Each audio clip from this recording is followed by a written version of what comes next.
आज एकादशी का दिन है, बड़ा ही शुभ दिन हुआ करता है एकादशी का। एकादशी का व्रत पुरुष भी रखते हैं और महिलाएं भी रखती हैं। कल मैं आपको बता रहा था नामदेव के बारे में। नामदेव भी इस व्रत का पालन किया करते थे। बड़ा ही पुनीत व्रत है ये, और इस व्रत में ये परहेज रखा जाता है कि अन्न का भोजन नहीं लिया जाता। आप दूध ले सकते हैं, फला आहार ले सकते हैं, फलों का आहार कर सकते हैं, दूध ले सकते हैं, लेकिन अन्न नहीं ले सकते। ये ऐसा व्रत है, एक ऐसा नियम बना रखा है कि अन्न नहीं चलेगा व्रत में। क्यों नहीं चलता अन्न, आप विचार करें। अन्न खा करके सुस्ती आती है, नींद आती है, आलस्य आता है, और जब व्रत में आलस्य आएगा तो हम उस व्रत को निभा न पाएंगे। इसीलिए दूध लेना, फल लेना, ये सात्विक भोजन हुआ करते हैं, जल्दी पच जाते हैं और आलस्य भी नहीं होता, और सात्विक वृत्ति बनती है, भजन में मन लगता है इस क्रियाकलाप से। इसीलिए अन्न का प्रयोग नहीं किया जाता। यही इस व्रत का नियम है। नामदेव जी भक्त हुए, संत हुए, ये भी पालन किया करते थे एकादशी व्रत का, और बड़े ही दृढ़ नियम के साथ। कुछ भी हो जाए लेकिन अन्न नहीं लिया करते थे, ये इनका नियम था। कभी कभी भगवान ये देखते हैं कि भक्त की दृढ़ता ऐसी है, भक्त का ऐसा रुझान है, तो कभी कभी परमात्मा के मन में भी आ जाया करता है कि चलो देखते हैं। नामदेव की भी परीक्षा हुई। एकादशी का दिन है, व्रत रखा है नामदेव जी ने, और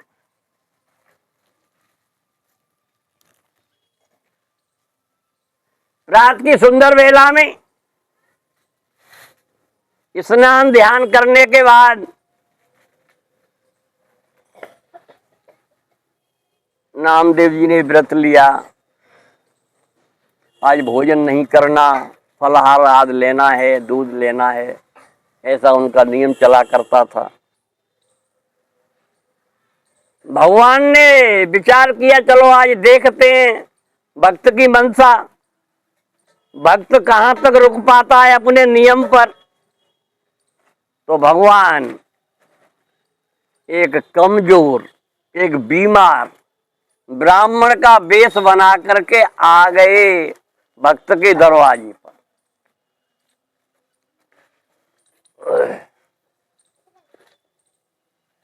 जल्दी करो। जब भक्त के दरवाजे पर आ गए तो नामदेव जी ने कहा कि ये ब्राह्मण देवता, मैं क्या आपकी सेवा करूं। भगवान स्वरूप ब्राह्मण देवता ने कहा, भक्तराज मैं कई दिनों से भूखा हूं, मुझे भोजन की आवश्यकता है, मुझे अन्न चाहिए। नामदेव ने हाथ जोड़े कहा, ब्राह्मण देवता आज एकादशी है और एकादशी का मैं व्रत का पालन करता हूं। आज अन्न तो आपको न मिल पाएगा, आप दूध ले लें और कोई सा फल ले लें, जितना आप फल चाहें मैं आपको फल अर्पित करता हूं, और आप दूध ले लीजिएगा आराम से। ब्राह्मण देवता ने कहा, नहीं नहीं, मुझे दूध नहीं चाहिए, मुझे फल आदि नहीं चाहिए, मैं कई दिनों से भूखा हूं, अन्न से ही मेरी तृप्ति हो सकती है, मैं अन्न नहीं लूंगा, आप मेरे अन्न की व्यवस्था कीजिएगा, भोजन की व्यवस्था कीजिएगा। भक्तराज ने कहा, ब्राह्मण देवता आप जिद करते हैं, ये मेरा नियम है, और अभी से नहीं बहुत समय से मैं इस व्रत का पालन करता हूं, इस दिन अन्न नहीं चलता। इसीलिए जितना आप चाहें दूध ले लें, फल ले लें, लेकिन अन्न की मुझसे न कहें, मैं अन्न की व्यवस्था न कर पाऊंगा। ब्राह्मण देवता दरवाजे पर बैठे रहे। सुबह के बैठे बैठे दोपहर हो गया, दोपहर भी ढल गया, संध्या हो गई। उन्होंने दूध लिया नहीं, फलाद लिया नहीं, अन्न की गुजारिश की, अन्न की मना कर दी। भक्तराज ने अन्न न मिल पाएगा।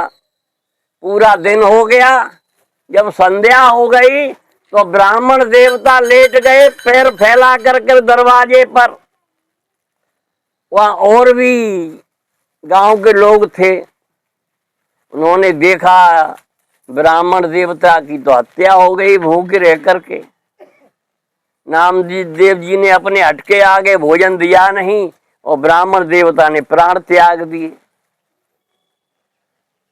नामदेव को तो ब्रह्म हत्या लग गई। एक ब्राह्मण की मौत हो गई दरवाजे पर भूखे होकर के, और नामदेव ने भोजन नहीं दिया। गांव के लोगों ने नामदेव को समाज से अलग कर दिया। ये तो ब्रह्म हत्या रहा, ये भगत बनता है, अलग कर दिया। नामदेव पर कोई प्रभाव नहीं पड़ा, बिल्कुल करके अपने नियम के पक्के थे। रात भर जागरण किया, भगवान का कीर्तन किया, और कीर्तन करने के बाद जब सवेरा हुआ तो शौचाद क्रिया से निवृत्त होकर के स्नान करके नामदेव जी ने चिता बनाई,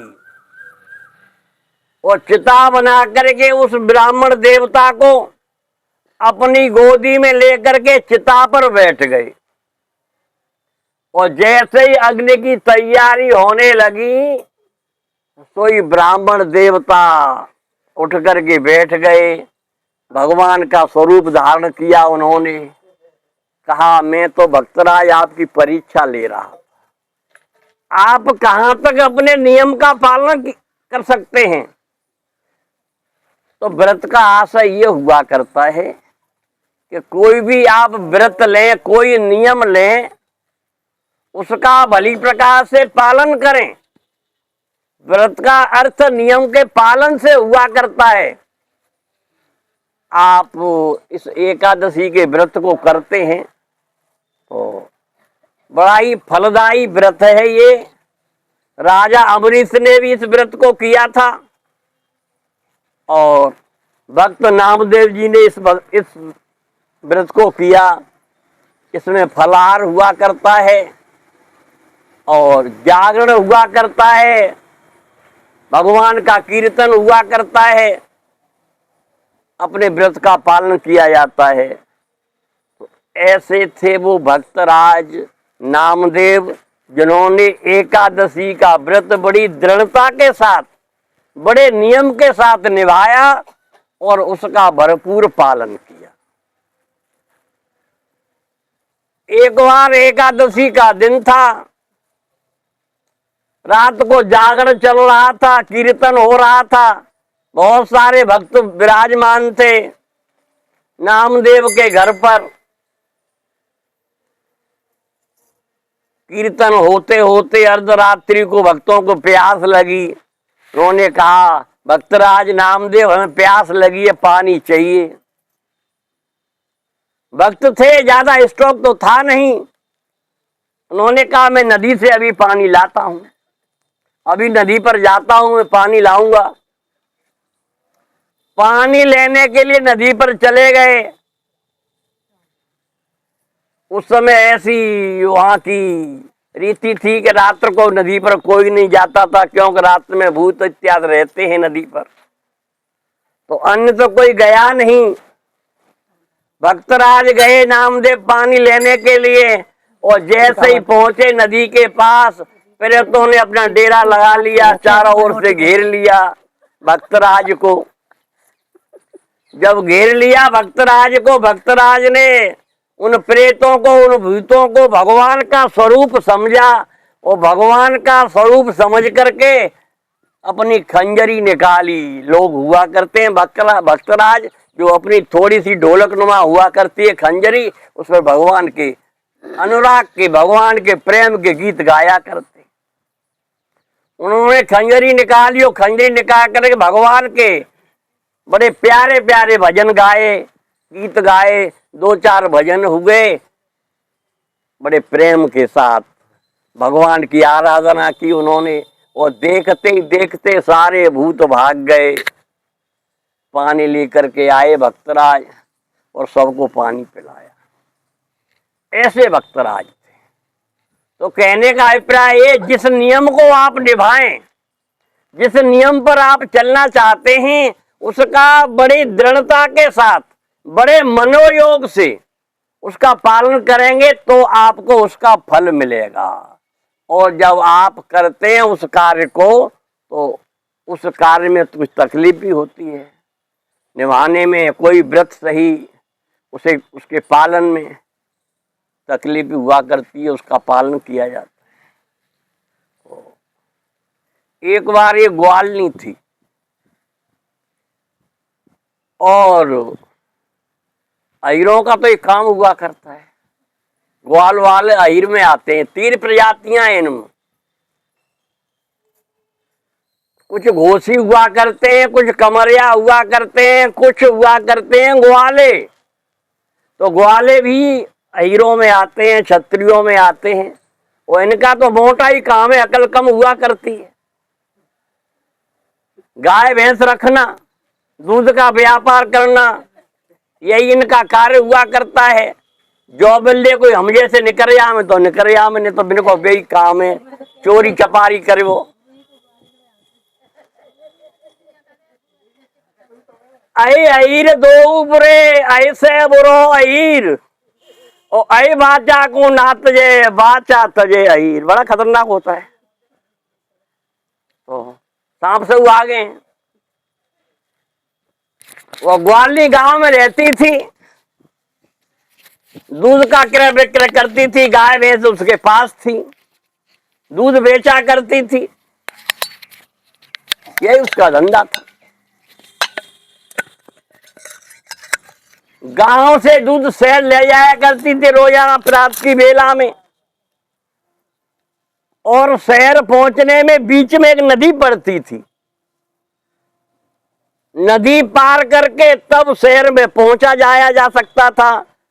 और नदी पर नाव पड़ती थी, नाव नाविक तब चलाता था जब सवारियां 4, 6, 10 हो जाया करती थी, तब नाव चलाता था। ग्वालनी कभी कभी लेट हो जाया करती थी, ब्राह्मण के घर दूध ले जाती थी, कभी कभी समय से पहुंच जाती और कभी कभी लेट हो जाया करती थी। तो कुछ लोग ऐसे हुआ करते हैं शहर में, उन्हें चाय बगैर पिए काम नहीं चलता। अखबार पढ़ेंगे और चाय चाहिए सुबह, और चाय में दूध तो पड़ता ही है, जब दूध नहीं होगा तो चाय कैसे बनेगी। तो कभी कभी ग्वालनी लेट हो जाया करती थी, तो पंडित जी नाराज हुआ करते थे, ग्वालनी ऐसे कैसे काम चलेगा, समय से आ जाया करो। ग्वालनी सीधी सादी थी, पढ़ी लिखी थी नहीं। उसने हाथ जोड़े, पंडित जी मैं तो घर से समय से निकलती हूँ रोजाना, लेकिन आपको पता है बीच में नदी है, नाव पड़ती है, और मल्ला नाव जब डालता है जब सवारियां इकट्ठी हो जाती हैं, तो उसमें थोड़ी देर हो जाया करती है, थोड़ी उसमें देर हो जाया करती है, इसीलिए मैं देर में आ पाती हूँ। वैसे तो कोई दिक्कत है नहीं। चलता रहा काम। एक दिन पंडित जी ज्यादा नाराज हो गए, ग्वालनी लेट हो गई, तो पंडित जी ने कहा ग्वालनी तू कैसी है, तो ये शायद भगवान पर भरोसा नहीं है। अरे प्राणी भवसागर से तर जाता है प्रभु का नाम लेकर के, तू प्रभु के नाम पर रहे और नदी पार आराम से कर लिया कर, काहे को नाव का इंतजार करती है। प्रभु के नाम के सारे आदमी संसार से, इस भव बंधन से छूट जाया करता है, तो क्या तू नदी से न निकल पाएगी। सीधी सादी थी बेचारी। और जो लोग सीधे साधे होते हैं वो भगवान का प्रतिरूप हुआ करते हैं, उनमें छल प्रपंच नहीं होता। किसी ने कह दिया उसी को मान लिया, ऐसी वो ग्वालनी थी। पंडित जी ने कहा तू भगवान का नाम लिया कर और जमुना गंगा जी में या नदी में, जो भी नदी है उसे पार कर लिया कर आराम से। मान ली उसने। अब उस दिन से वो लौट करके जाती, तब नदी में राधे कृष्ण सीताराम राधे श्याम कहती जाती और नदी में आराम से पार हो जाती। उधर से आती दूध लेकर के तो राधे श्याम सीताराम राधे श्याम कहती कि नदी में पार हो जाती आराम। अब उसे नाव का इंतजार नहीं करना पड़ता, रोजाना समय से आ जाती, पंडित जी को समय से चाय मिल जाती।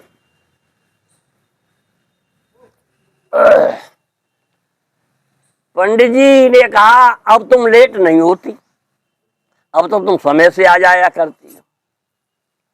ग्वालिनी ने हाथ जोड़े कहा पंडित जी, जिस दिन से आपने कहा है कि सीताराम राधे श्याम कह करके और नदी से पार हो जाया कर, मैं तो उसी दिन से मैंने नाव छोड़ दी है और आपकी बात का मुझे पूरा भरोसा हो गया है।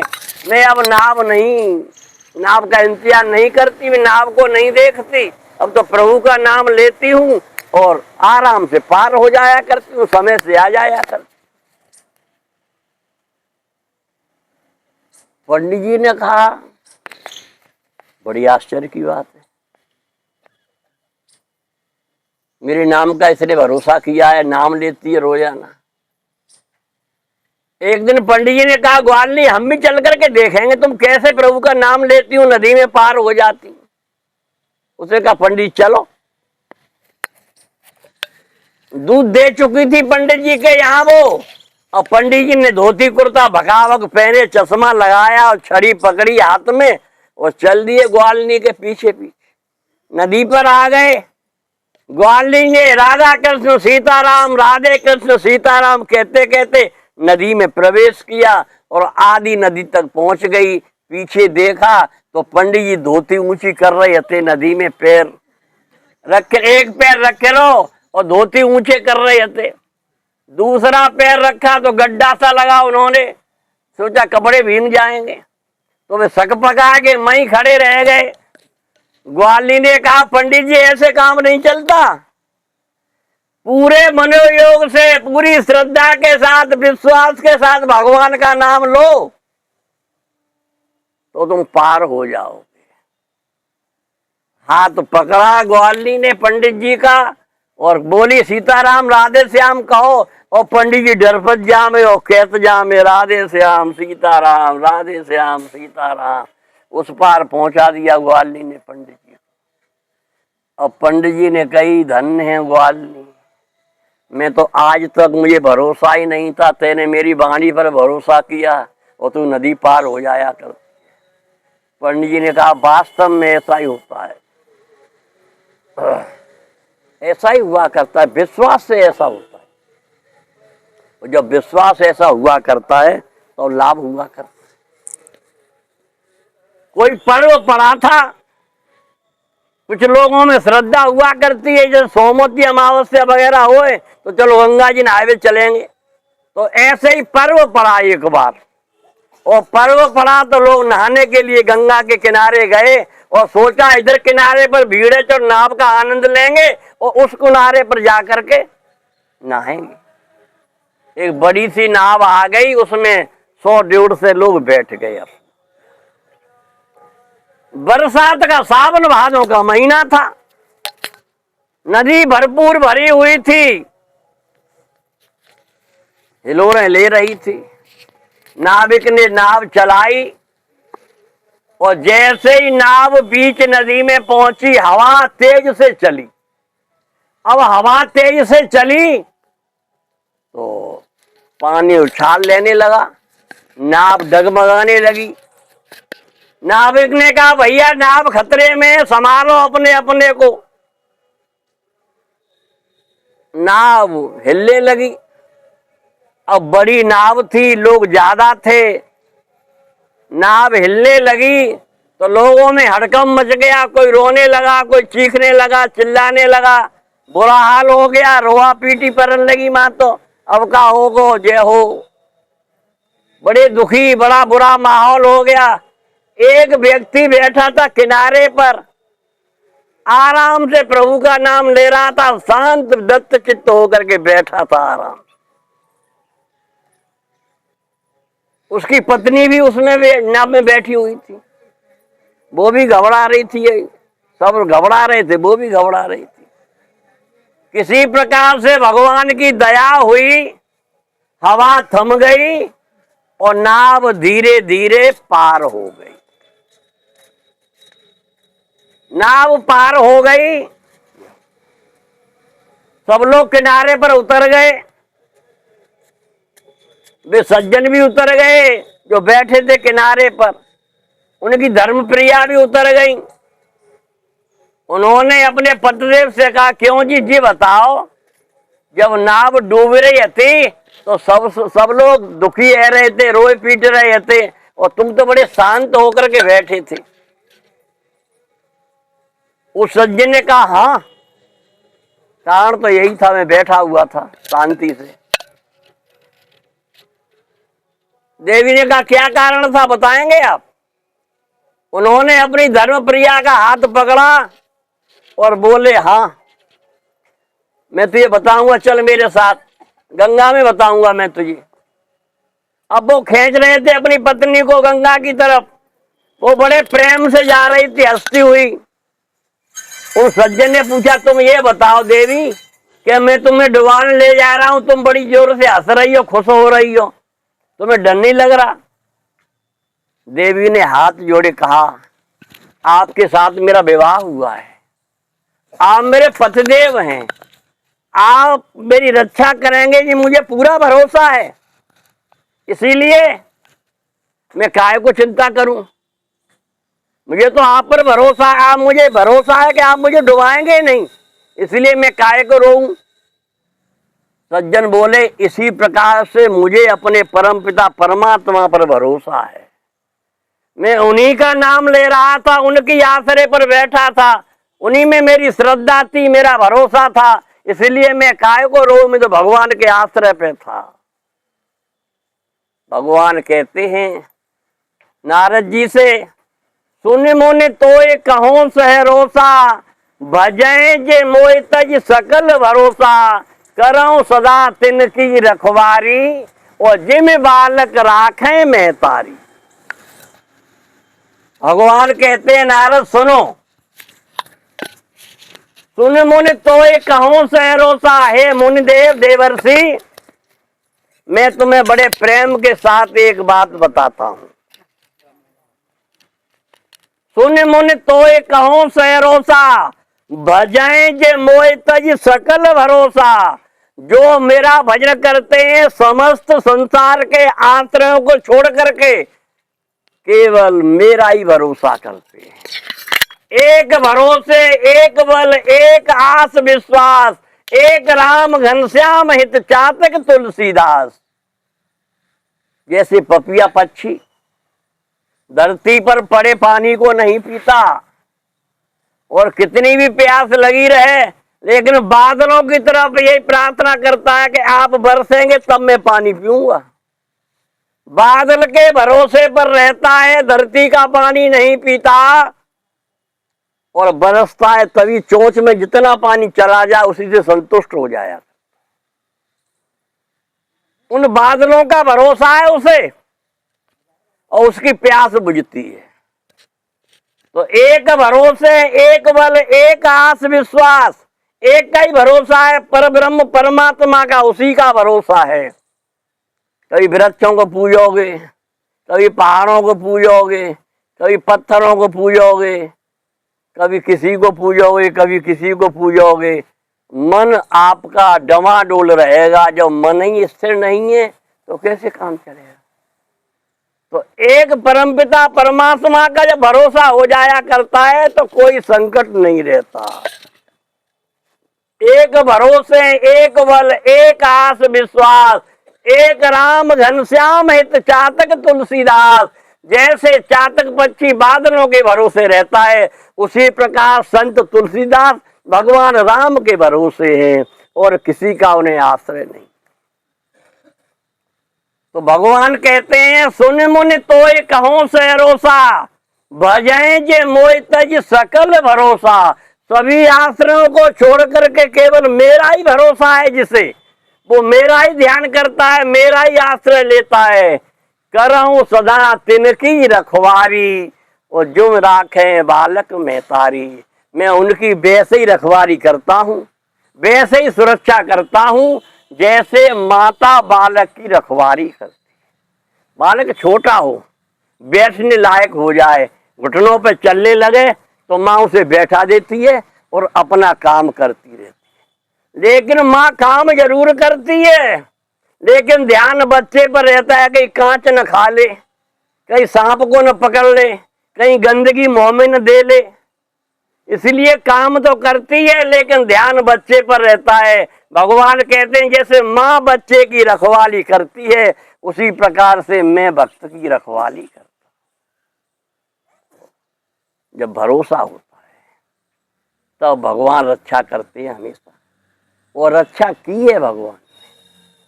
आप द्रौपदी के बारे में सुने, द्रौपदी की भगवान ने रक्षा की। और आप नरसिंह के बारे में सुने, भगवान ने नरसिंह की कैसे रक्षा की। गरीबी में सब हंसी उड़ाते हैं, न कोई भैया बंद होता है, न कोई रिश्तेदार हुआ करता है। जेवर देख देखे अब का होगो, अब का होगो।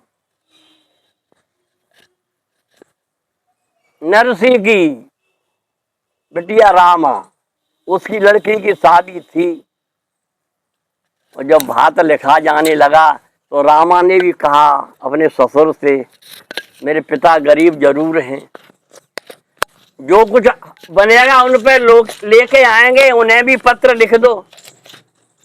गरीब की सब खिल्ली उड़ावते हैं और बाबू ने पत्र लिखवाए दो, और बस सास ने तो वो सिलबटना सोने को लिखवाए दो, समझी आ में तो लेके आ। अब विचार करिएगा, जिसकी झोंपड़ी पर फूस नहीं है वो कैसे व्यवस्था करेगा। लेकिन खिचड़ी काऊ की खिल्ली उड़ाने में आदमी कमी ना रहे। लेकिन वो भक्त थे भगवान के नरसिंह, और जब वहां पहुंच गए तो पैसा ना आए तो खुआरी होती है, गौशाला में ठहरा दिया गया। उन्होंने कहा, नायन पानी लेके गई तो उन्होंने कहा थोड़ा गर्म पानी ले आओ तो हम नहाए लें। उन्होंने कहा बड़ो भगत बन तू है, ऐसा ही भगत बने तो बरसाए न ली,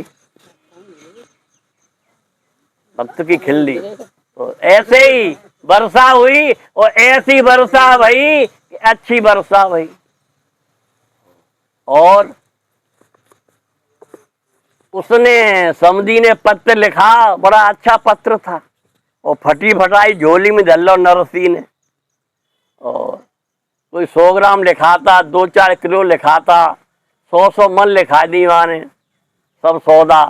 और भगवान लेके आए, गाड़ी लदी चली जा रही है सामान की, और भगवान कहते हैं हमारे मालिक कहाँ हैं, हम उनके मुनीम हैं। तो भगवान ने पहनाया भात सबको, और जब सवेरा हुआ तो भगवान चल दिए। तो कुछ रह गई थी डुकरियां सी, रात में सो गई थी। तो बिन ने सवेरे लोगों से पूछा, कुछ लड़कियां रात में उन्हें भेंट मिली थी, अपना काम धंधा कर रही, बिन अब का सोवेंगे सवेरे होगा, गोबर कूड़ो कर ले। तो वे काम लग कर रही थी, तो वे डुकरियां ढाकर इनने देखो जे कंत ले, इन पे व्यवस्था नहीं आती, ऐसे सुंदर कपड़ा। तो बिन की काय कंत मिल गई जी, बिन की वो कन्हैया रात आओ तो वो देगा वो है। तो बिन की कन्हैया चलोगा कि अभी आएगा वो, चली जाओ। डुकरियां भागी तो भगवान ने हुंडी बरसाई जूनागढ़ में। तो ऐसे भगवान हुआ करते हैं। भगवान कभी भी भक्त की खिल्ली नहीं उड़ने देते, हमेशा भगवान की रक्षा करते हैं। और जिन्होंने भक्त को, भगवान ने संसार को छोड़ करके भगवान को पाया है, भगवान की आराधना ली है, उनका जीवन सफल हो गया है, ऐसा कहते हैं। अब एक भजन सुनो और आना।